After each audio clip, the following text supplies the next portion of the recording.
get to the contracting, our risk management calls and said, you need to get back on the plane to New York. Why? Well, because our FINRA charter allows us to do M&A, but not capital raise.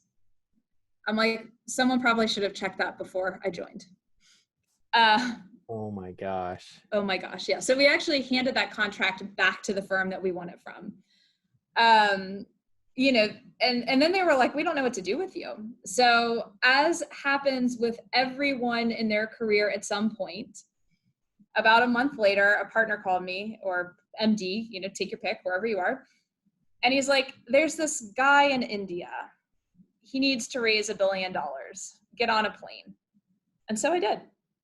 And turns out that it was Mother Teresa's heart surgeon who, when she had woken up from heart surgery, she looked at him and she said, your job is to deliver this at a low cost to the masses.